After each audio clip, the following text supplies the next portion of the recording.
Aujourd'hui, vous découvrirez l'histoire complète de la Bible, explorant à la fois l'Ancien et le Nouveau Testament. Du Jardin d'Éden avec Adam jusqu'à la mort des disciples de Jésus, cette narration éclairera sans aucun doute votre compréhension.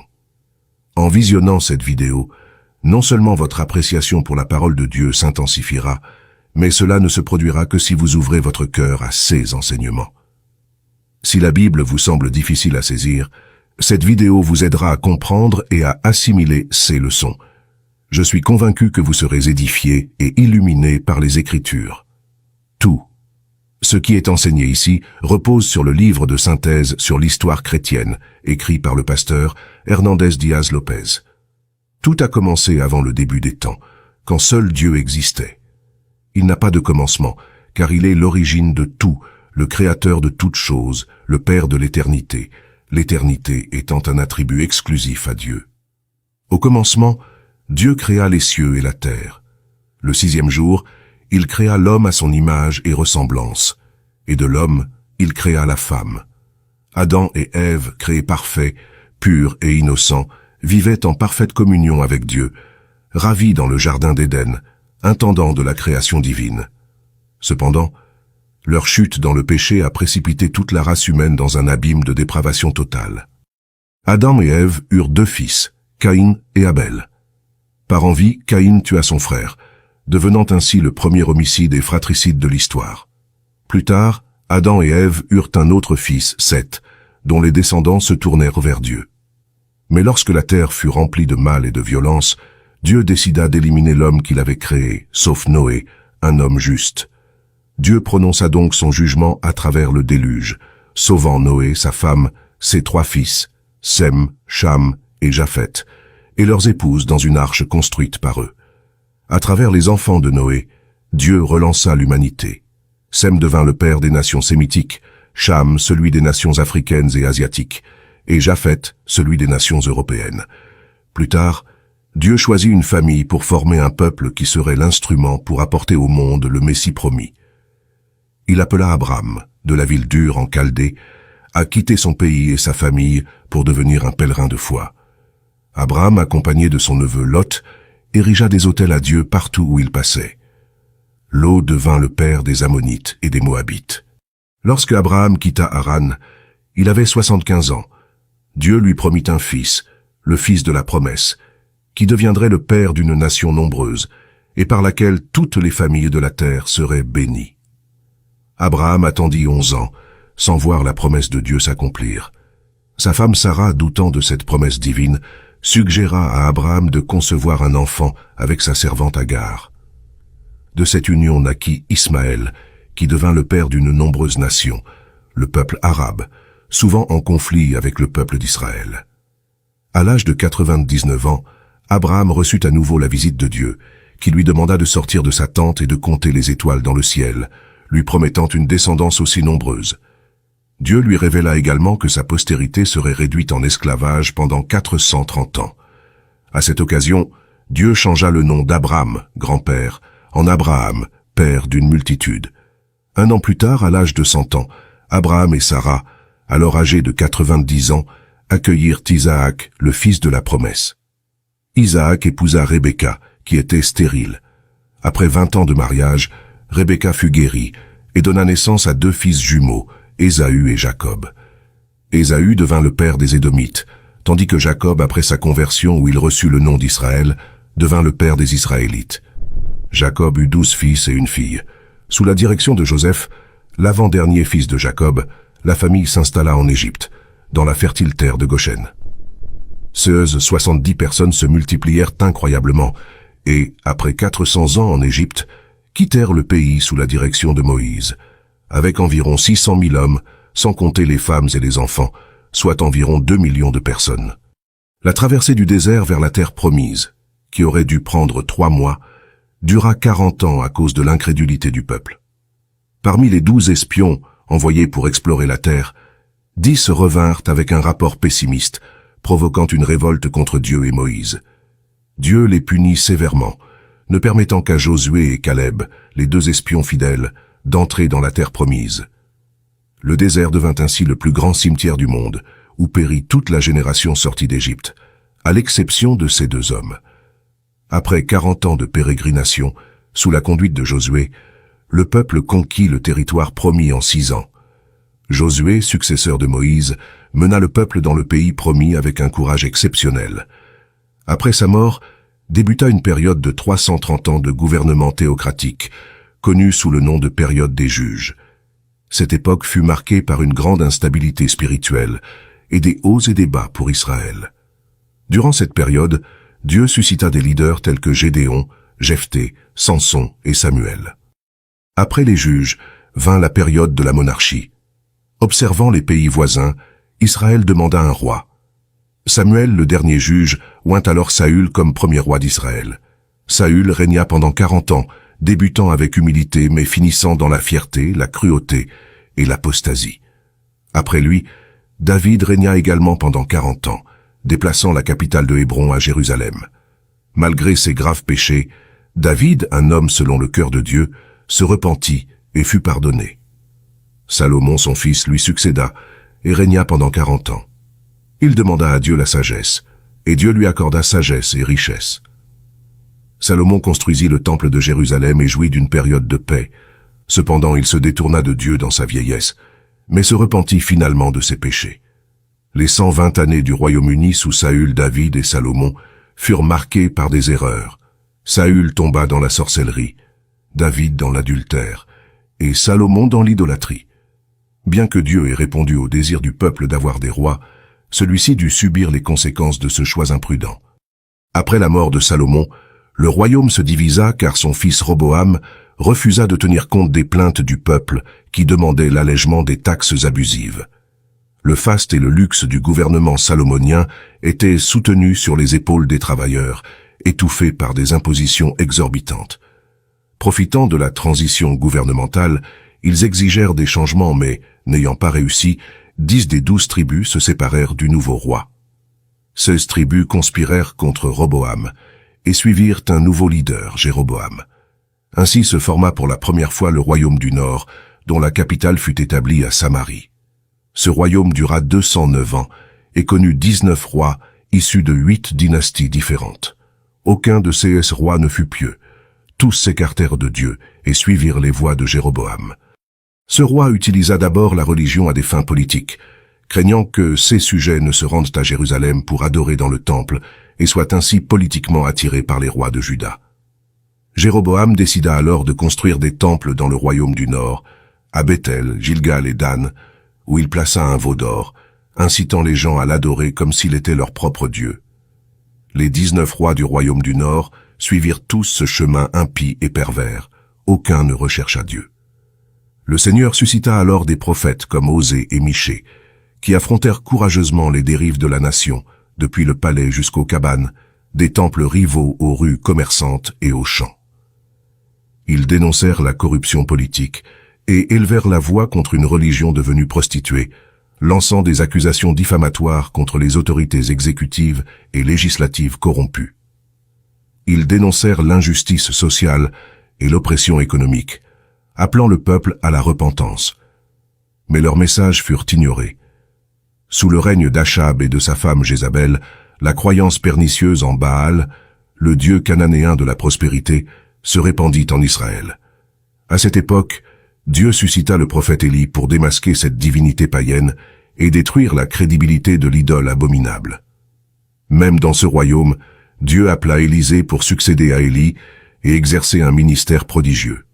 Mais comme Israël ne voulait pas écouter la voix de Dieu, le Seigneur utilisa le châtiment et amena l'Assyrie contre la nation. L'empire assyrien, expansionniste, guerrier et assoiffé de sang, se montrait barbare et cruel envers les peuples conquis. En pénétrant dans une ville, ils laissaient derrière eux des corps mutilés et empilaient les têtes à l'entrée des villes conquises, exposant les habitants à la plus amère des humiliations. Après avoir emmené en captivité les habitants du royaume du Nord, le roi Sargon II envoya en terre d'Israël un mélange d'autres peuples, créant ainsi un grand métissage. Il savait que la diversité ethnique affaiblirait le potentiel de résistance d'une ville. Ainsi, avec ce mélange ethnique, se forma en Israël une population hybride, appelée samaritaine, qui devint l'ennemi fidèle du peuple de Juda. Le royaume du Sud, composé des tribus de Benjamin et de Juda, connut 23 différents, dont certains étaient pieux, tels qu'Asa, Josaphat, Ézéchias, Jotham, Joas et Josias. Chaque fois qu'un roi pieux montait sur le trône, la nation prospérait et se développait économiquement, moralement, socialement et spirituellement. Dans le royaume du Sud, pour accomplir la prophétie selon laquelle le Messie viendrait de la maison de David, une seule dynastie régna. Pour parler au peuple de Juda, Dieu suscita plusieurs prophètes comme Isaïe, Michée, Joël, Sophonie et Jérémie. La nation de Juda était également profondément corrompue et n'écoutait pas la voix de Dieu. De la même manière, Dieu la disciplina et envoya l'armée babylonienne, livrant le peuple entre les mains de ses ennemis. Les habitants de Juda furent emmenés en captivité à Babylone. Le royaume du Sud, appelé Juda, dura 345 ans. Après 2 raids, Nabuchodonosor envahit Jérusalem, détruisit son temple glorieux et mena le peuple en captivité, laissant la ville sous une immense honte. Les gens restèrent en captivité pendant 70 ans, conformément à la prophétie donnée par Dieu au prophète Jérémie. Durant cette période de captivité, Dieu suscita les prophètes Jérémie, Ézéchiel et Daniel. Le peuple fut purifié de l'idolâtrie et les synagogues apparurent. Après un temps déterminé par Dieu, le peuple de Juda revint sur ses terres, Babylone étant tombée entre les mains de l'empire perse-médo-perse. Cyrus, annoncé par Dieu 200 ans avant sa naissance, libéra le peuple juif et ouvrit les portes à son retour au pays de Canaan. La ville fut restaurée en 3 étapes. Sous la direction de Zorobabel pour la reconstruction du temple, sous la direction d'Esdras pour l'enseignement de la loi, et sous la direction de Néhémie pour la reconstruction des murs et la restructuration politique et spirituelle de la ville. Dès leur retour de captivité et le début de la reconstruction du temple, le peuple juif commença à faire face à des problèmes. D'abord, les Samaritains tentèrent astucieusement de se joindre à eux dans le travail pour les déstabiliser. Comme cette proposition fut rejetée, les Samaritains menacèrent les Juifs et écrivirent au roi Artaxerxès, accusant les Juifs de conspiration contre le royaume perse-médo-perse. Face à cette persécution, le travail sur le temple fut paralysé pendant environ 20 ans. Durant cette période, la ville se relâcha dans son zèle pour la maison de Dieu et commença à se concentrer sur la construction et l'embellissement de ses propres maisons, au détriment de la maison de Dieu, qui était en ruine. À cette époque, Dieu suscita les prophètes Haggée et Zacharie pour appeler le peuple au repentir.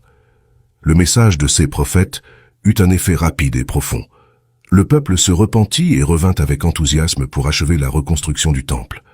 Il s'ensuivit un grand réveil spirituel, un réarrangement des familles et du sacerdoce, et un retour sincère à Dieu.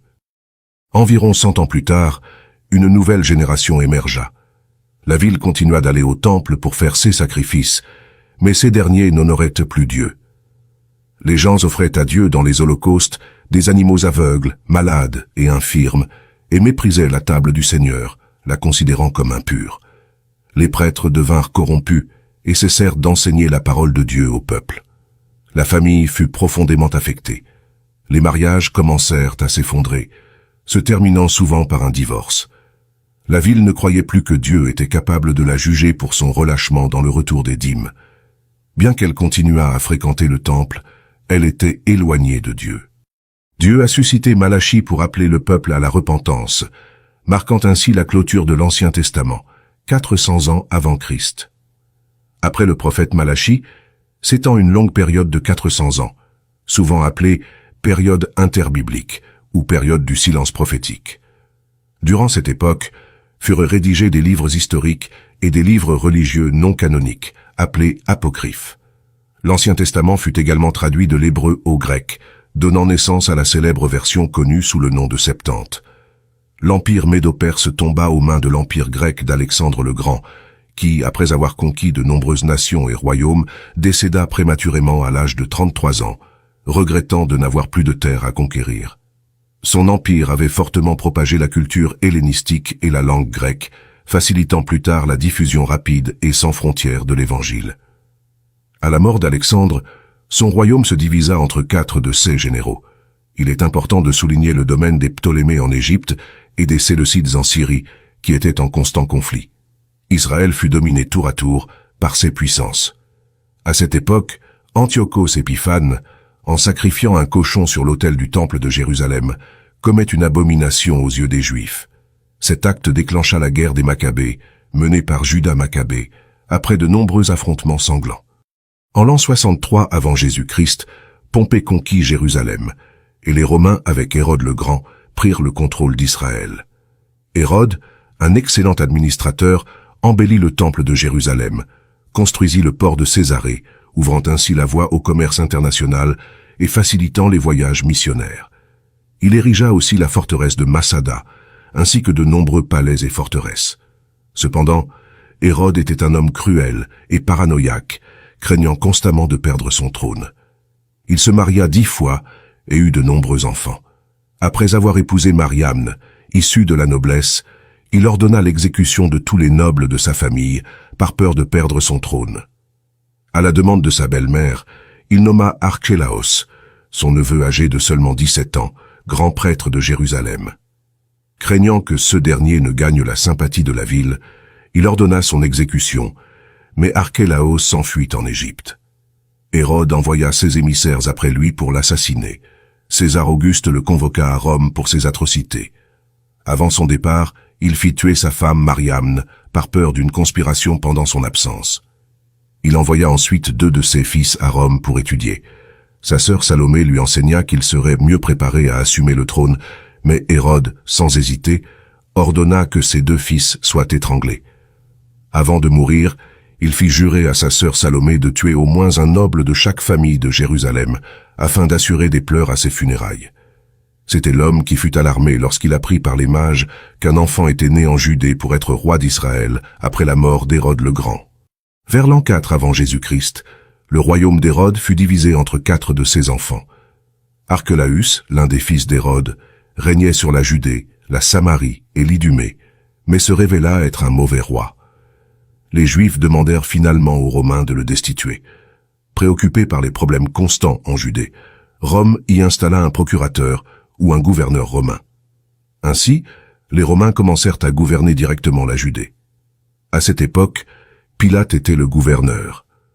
La situation catastrophique, tant étatique que politique, dans laquelle le peuple élu de Dieu se trouvait, sous le joug haineux des Hérodiens et à la merci de l'esclavage sous la domination romaine, rendit manifeste plus que jamais un espoir politique pour le Messie, un cri de libération et de rédemption de la servitude impie. C'est alors dans ce contexte que Jésus naquit à Bethléem de Judée, dans la plénitude des temps, accomplissant les prophéties bibliques. La parole éternelle devint chair et habita parmi les hommes, vivant parmi nous plein de grâce et de vérité. Il s'habilla de peau humaine, porta les sandales de l'humilité, marcha sur notre terre, mangea notre pain, but notre eau, ressentit notre douleur, pleura nos larmes, et porta sur son corps à la croix nos péchés, ressuscitant dans la gloire pour notre justification.